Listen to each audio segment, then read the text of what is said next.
Hey guys, in this video I'm going to be outlining how you could potentially become an FTMO funded trader in less than 12 months, maybe 6 months if you're quick.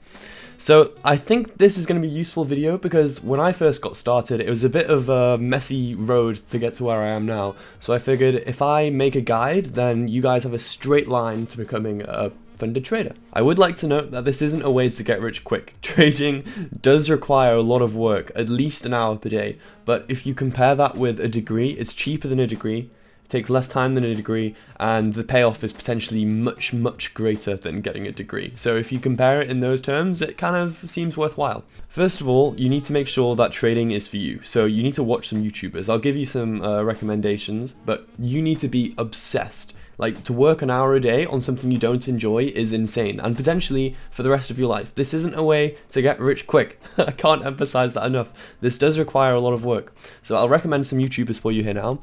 My good friend Raphael Kimmel is very good to get started. Kish, also known as the Wonder Kid, is another member of my community who started a channel, and his videos are a great watch.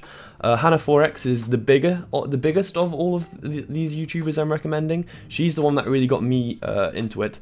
And Michael Bamba, he's the OG. He's been on YouTube for ages now. I think I literally started watching him in like 2018.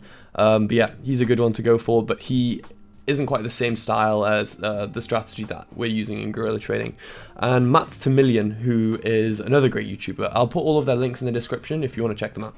Okay, so this step is optional, but I really recommend it. So you might not like this, but the first step is to join a trading community. Now, why do I say this? First of all, it's really difficult to find your own flaws. You've got to be really self-aware to realize what you're doing wrong, because Forex trading is such a psychological game.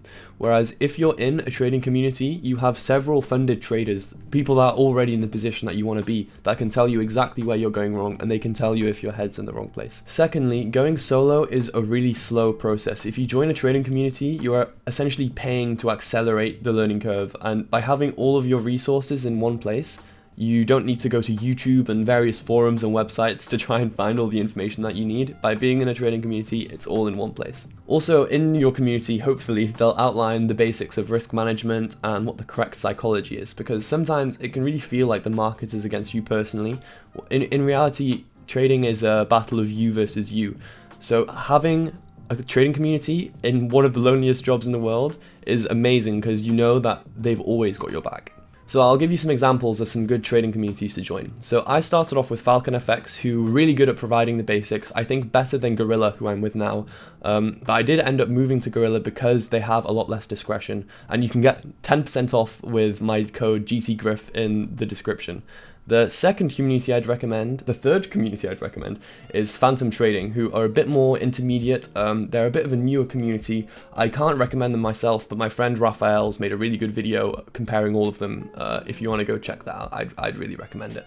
So whether you choose to join a community or not, you're going to need to learn the basics. I'd give about 1 to 2 weeks to learning all these things. Stuff like what is a pip, how to backtest, risk management, slippage, forecasting, trade journaling. These are all really basic things that you can learn on Baby Pips or YouTube, but hopefully your trading community will have it all in one place. But you need to know these things before you get started with learning a strategy or anything. I'd like to add that when you're going through this process, it's important that you focus on one thing at a time. You don't want to be, it's going to be overwhelming. There's going to be hundreds of pieces of information. So narrow your focus, put blinders on, and just focus on one thing at a time and master it. You really just need to understand it.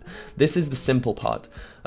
At this point, if you're not enjoying it or it doesn't interest you, then again, Forex may not be for you. So the next step is to find a strategy and backtest it. I'd give around 2 to 3 months for this process. I can't advise you on finding a strategy yourself, I guess on YouTube or again various forums, but if you join a trading community, they'll be providing you with a winning strategy anyway. So I do my backtesting on TradingView. The link for that's in the description as well. You want to backtest 1 to 2 months per day, should take you 1 to 2 hours per day. You want to make sure that you're going slowly and you're going one candle at a time.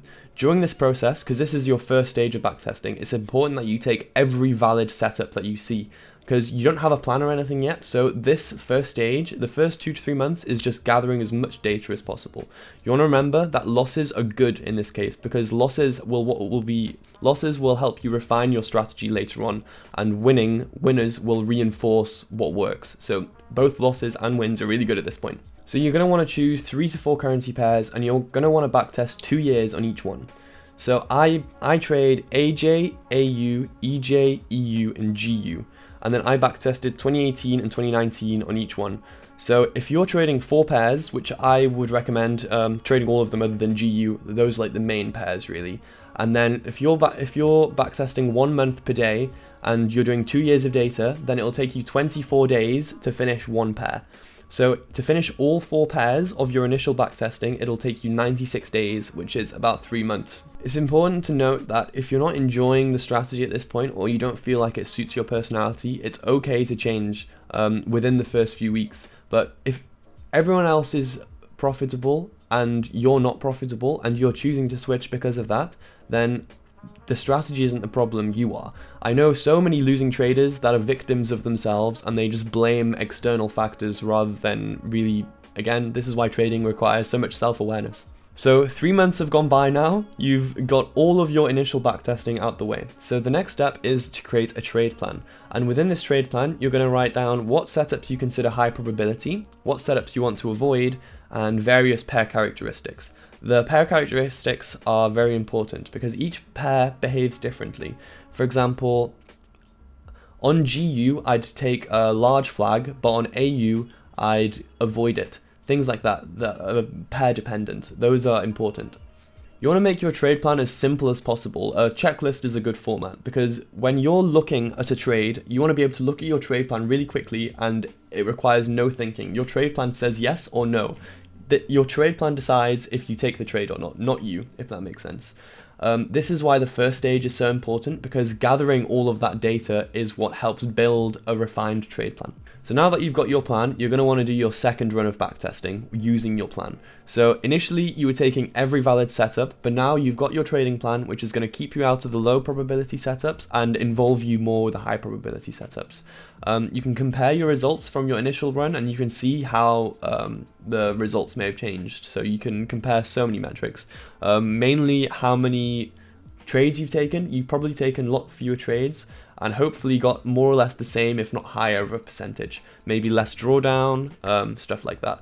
But I want to note that backtesting, you're not done with backtesting forever now. Backtesting is something you're always going to be wanting to do, because backtesting is what got you to that stage in the first place. So why would you just quit? It's like an athlete doesn't become the best in the world and then just stop training, you know? Backtesting, you've got to consider it as part of your training and you need to keep it in your routine permanently, even after you're managing millions of pounds potentially. So now that you've got an amazing trade plan, you're probably feeling really confident because you've made 10% every month, but before you jump into the FTMO challenge, you want to try trading live, because this is completely different to trading on previous market data in your backtesting.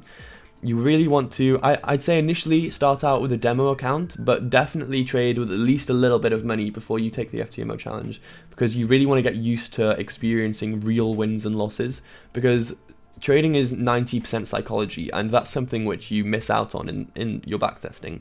But hopefully, now you've got all that backtesting data, you can see that you can be consistently profitable, so you just got to maintain that psychology in the real markets, and you should have the confidence to follow through with your backtesting and your trade plan and everything. So at this stage, you've made a trade plan, you've refined your trade plan, you've backtested your strategy over several years of data, and you've proven that it works, and you've proven to yourself that you can trade consistently and be consistently profitable in live markets. So on the low end, you can do this in about 6 months, and on the high end, you can do this in about 12 months. And this is a straight line to becoming an FTMO trader. I've had to take so many turns, and it's been difficult. And it's been a year for me now, a year and a half actually. So hopefully this guide will make it easier for you. I've given you a straight path and hopefully outlined how you can become an FTMO trader just like that. So before I end off the video, I'm going to leave you guys with this quote. Trading success requires 3 basic components: an effective trade selection process, risk control, and the discipline to adhere to the first 2 items. Thanks for watching, everyone. Remember to subscribe and like the video if you enjoyed. Leave a comment, I'd love to chat with you guys. Have a great day. Thanks for watching, everyone.